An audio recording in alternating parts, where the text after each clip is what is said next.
तो हम सबका दायित्व है कि पेट्रोल डीजल की खरीद पर जो विदेशी मुद्रा खर्च होती है, पेट्रोल डीजल बचाकर हमें वो मुद्रा भी बचानी है। मोदी जी ने ये कुर्बानी मांगी है, देश ने ये कुर्बानी मांगी है, तो मैं तो कुर्बानी दूंगा ही। Okay.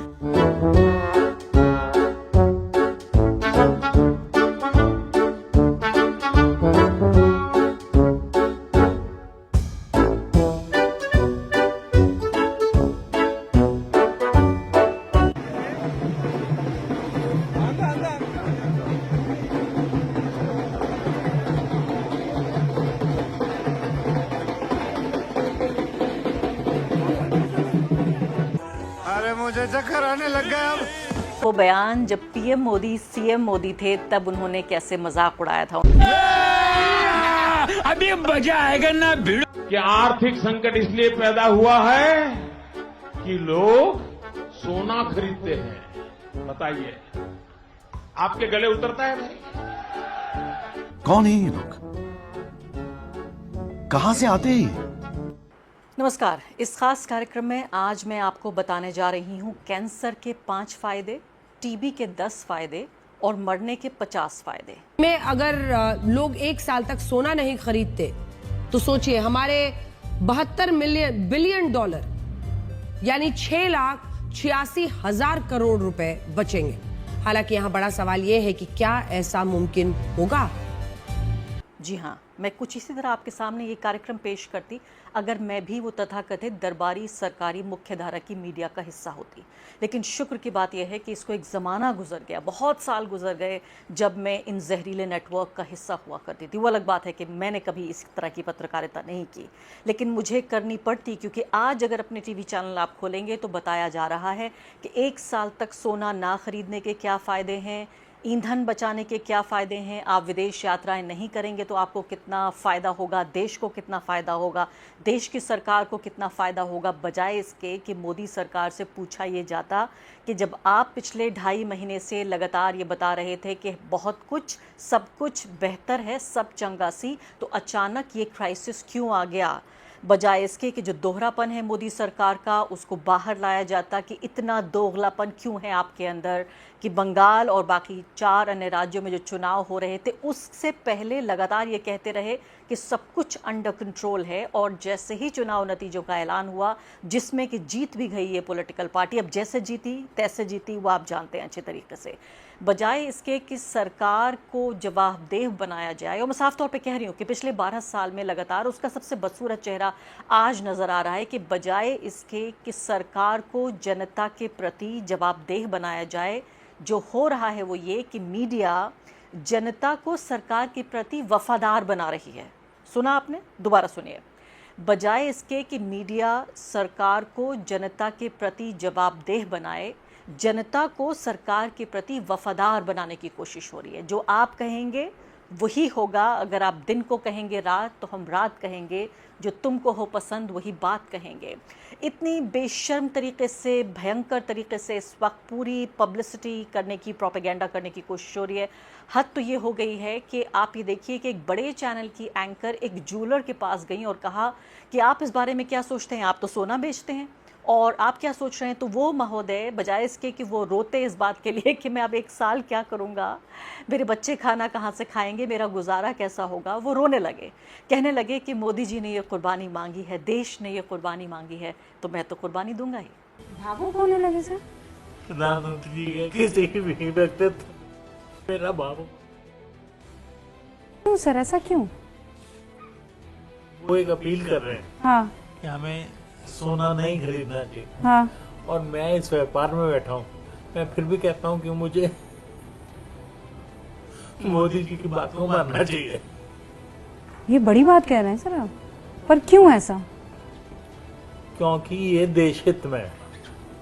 तो आपने देखा अभी ये पूरी नौटंकी चल रही है टेलीविजन चैनल पर। मैं कॉपीराइट की वजह से आपको बहुत ज़्यादा वो क्लिप्स नहीं दिखा सकती, लेकिन ज़रूर अगर मौका लगे तो देखिए और एक अच्छे से एक बड़ा सा कहकहा ज़रूर लगाइए अगर आपको रोना ना आ जाए। अब इस कार्यक्रम में आगे मैं आपको 2 ऐसे बयान सुनवाती हूँ नरेंद्र मोदी जी के, जो सीधे तौर पर उनके दोहरापन और मोदी जी की भाषा में कहें तो हिपोक्रेसी की भी सीमा होती है, उसको पूरे तरीके से दर्शाता है, दिखलाता है कि मोदी जब पीएम मोदी नहीं थे, सीएम मोदी थे, तो उन्होंने क्या कहा था यही सोना खरीदने के बारे में। और अभी 4-5 साल पहले की बात है, देश की संसद में कैसे देश के पहले प्रधानमंत्री का मजाक उड़ाया था कि वो ये कह रहे थे कि कोरिया में भी अगर वॉर होती है तो भारत की इकोनॉमी पे फ़र्क पड़ेगा, अगर अमेरिका में भी कोई बात होती है तो भारत तक इसका असर पहुंचता है। एक ही पल में आपको सुनवाऊंगी, लेकिन पहले इस सरकार के जो दूसरे अंग हैं उन तक आपको खबर पहुंचाती हूँ, उनकी खबर आप तक पहुंचाती हूँ कि ये देखिए आप, ये मध्य प्रदेश की ये खबर हमारे सामने आ रही है। फिलहाल बीजेपी नेता हैं सौभाग्य सिंह ठाकुर। क्या इनका नया ओहदा इनको मिला है कि मध्य प्रदेश पाठ्य पुस्तक निगम के अध्यक्ष बन गए हैं। आप मुझे बताइए ज़रा कितना बड़ा अधिकारी होता है ये। वो जूलर तो रो रहा था कि देश कुर्बानी मांग रहा है, देश बलिदान मांग रहा है, भारत माता के लिए ये बलिदान मैं दूंगा। लेकिन अब आप ये देखिए कि ये महोदय क्या कर रहे हैं। ये अपना भौकाल जमाने के लिए, सौभाग्य सिंह इनका नाम है, उज्जैन से भोपाल तक गाड़ियों का लंबा काफिला इन्होंने निकाल दिया इस बात का जश्न मनाने के लिए कि इनको ये पद मिल गया है। एक तरफ आप ये देखिए नरेंद्र मोदी जी ज्ञान पेल रहे हैं, लोगों को ज्ञान दे रहे हैं और कह रहे हैं कि आप जो हैं ये तमाम कटौती कीजिए और वर्क फ्रॉम होम कीजिए, ऑनलाइन क्लासेस कीजिए। ये तमाम पाखंड नज़र आ रहा है मोदी जी और उनके तमाम मंत्री जी और उनके संतरी जी और उनके तमाम जो पार्टी के नेता हैं और वर्कर हैं, जो भी कोई हैं। आप ये देखिए फ़िलहाल 700 गाड़ियाँ, यानी पूरे तरीके से इस पूरी अपील की धज्जियां उड़ाते हुए अपने खुद के प्रधानमंत्री, उसी की पार्टी के नेता और पाठ्य पुस्तक निगम है कोई, उसके अध्यक्ष बने। इससे पहले तो मैंने सुना भी नहीं था ऐसा भी कोई पद होता है। 700 गाड़ियों लेकर ये पहुंच गए। त्याग जनता को करना है, ये आम जो नेतागण हैं इनको सिर्फ ऐश करना है, त्याग नहीं करना है। खुद मोदी जी, मैंने आपको बताया था कि किस तरह से वो खुद पहुँचे वहाँ सोमनाथ की जो एनिवर्सरी है सोमनाथ मंदिर की, वो मना रहे थे।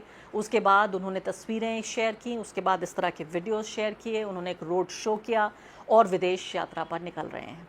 तो मोदी जी घर में भी रोड शो करेंगे, बाहर भी विदेश यात्रा करेंगे, लेकिन यहाँ आप ये देखिए आम जनता को ये दर्श दिया जा रहा है, ये पाठ पढ़ाया जा रहा है और उन्हीं की इस अपील और पाठ की धज्जियाँ उड़ा रहे हैं उनके नेता।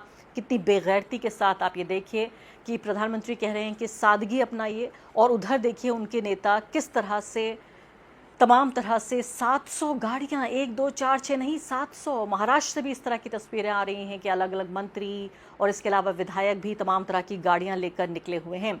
अब ये जो मध्य प्रदेश के व्यक्ति हैं ये कह रहे हैं, इनका जो पद है उसका काम है बच्चों की किताबों को दुरुस्त करना, यानी पाठ्यक्रम जो है। कांग्रेस पार्टी ने भी इसको ट्वीट किया है, उनके हैंडल से ट्वीट हुआ है और वो कह रहे हैं कि किताबें दुरुस्त करने का जिम्मा है, शायद पहला पाठ ही भूल गए, अनुशासन। सड़क पर खड़ी एम्बुलेंस, नौकरी को भागता युवक, परीक्षा को जाती बच्ची, सबको समझ आ गया होगा कि त्याग जनता के लिए है और वैभव जो है यानी ऐशो इशरत जो है वो सत्ता के लिए है। और आगे बढ़ने से पहले एक अदना सी गुजारिश कि आप मेंबर बनिए मेरे चैनल का आरफा खानम शेरवानी। अगर आप मेंबर बनते हैं, आपके समर्थन से आप मेरा हाथ मजबूत करेंगे, इतना मजबूत कि मैं सत्ता का कॉलर पकड़ के सवाल पूछ सकूंगी और जो हमारे समुदाय में हाशिए के जो तबके हैं उनकी आवाज उठा सकूंगी। आप यकीन जानिए आपका एक छोटा सा सहयोग मेरे लिए इतना बड़ा होगा जिसके लिए आप अंदाजा भी नहीं लगा सकते। और अब आपको सुनवा देती हूँ वो बयान जब पीएम मोदी सीएम मोदी थे तब उन्होंने कैसे मजाक उड़ाया था। उनका पूरा बयान ये कहता है कि आर्थिक संकट इसलिए पैदा हुआ है क्योंकि लोग सोना खरीदते हैं। बताइए क्या आपके गले ये बात उतर रही है? सुनिए। कि आर्थिक संकट इसलिए पैदा हुआ है कि लोग सोना खरीदते हैं। बताइए आपके गले उतरता है भाई? तो उतरी आपके गले ये बात जब मोदी जी कह रहे हैं कि 1 साल के लिए सोना नहीं खरीदना है। मैं देख रही थी कि बीबीसी की एक रिपोर्ट, उसमें जूलर्स बाकायदा रो रहे हैं आंसुओं से और कह रहे हैं कि 1 2 4 दिन नहीं, ये तो पूरे साल की बात है। हमारा क्या होगा मोदी जी? यहाँ हमने किराया दे रखा है दुकानों का, हमारे यहाँ मजदूर काम करते हैं, कारीगर काम करते हैं, उनके रोजगार का क्या होगा? उनका पेट कौन पालेगा? जो कोरोना के वक्त में भी जो नुकसान हुआ था वो 2-3 महीने का नुकसान था, ये आप साल भर के लिए कह रहे हैं। तो किस तरह से ये गुजारा होगा, ये कह रहे हैं ये जूलर। अब आप आ जाती हूँ दूसरी बड़ी बात पर। 4-5 साल पहले की बात है, 5 साल लगभग 4 से 5 साल पहले की बात है, देश की पार्लियामेंट में भी पंडित नेहरू का, देश के पहले प्रधानमंत्री का मजाक उड़ाते हुए हमारे शानदार प्रधानमंत्री नरेंद्र मोदी जो कह रहे हैं कि देखिए देश के पहले प्रधानमंत्री कह रहे हैं इतने कमज़ोर प्रधानमंत्री हैं कि उन्होंने हाथ झाड़ लिए, और वो ये कह रहे थे कि कोरिया में भी अगर लड़ाई होगी तो हमें प्रभावित कर सकती है। इसके बाद उन्होंने कहा कि कोरिया में अगर लड़ाई हो रही है तो जो चीज़ें हैं, जो वस्तुएं हैं, उनके दाम भारत में बढ़ सकते हैं। और वो कह रहे हैं कि तब तो ग्लोबलाइजेशन का दौर भी नहीं था, एक देश में जो चीज़ होती थी उसी देश में रह जाती थी।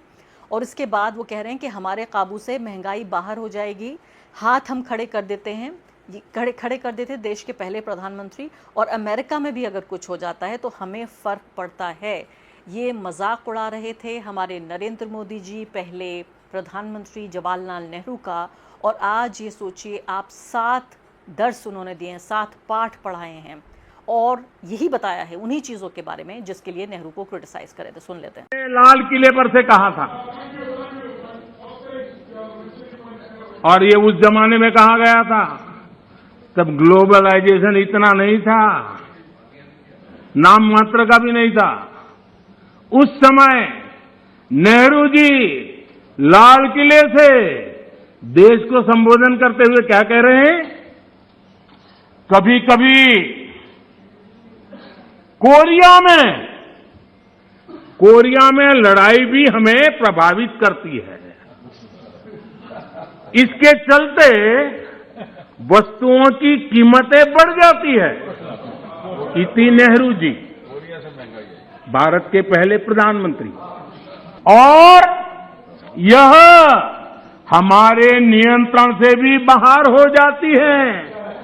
देश के सामने देश का पहला प्रधानमंत्री हाथ ऊपर कर देता है, हाथ ऊपर कर देता है। आगे क्या कहते हैं, देखो जी आपके काम की बात है। आगे कहते हैं, पंडित नेहरू जी आगे कहते हैं,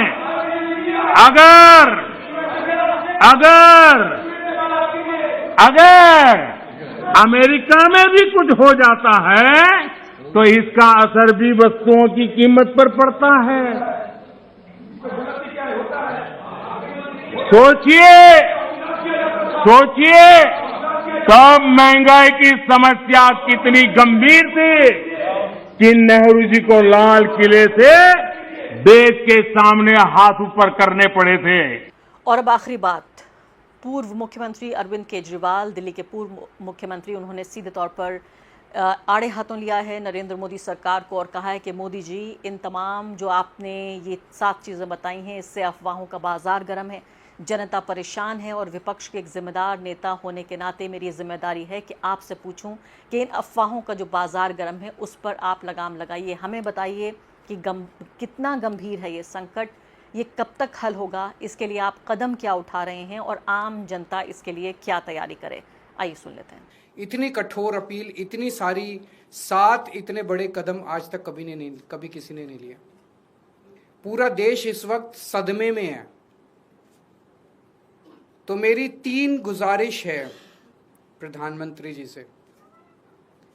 एक तो ये कि अगर आपने इतने कठोर कदम उठाने के लिए कहा है तो इसका मतलब अर्थव्यवस्था का काफी ज्यादा बुरा हाल है, और या आने वाले समय में और भी ज्यादा बुरा हाल होने का अंदेशा है।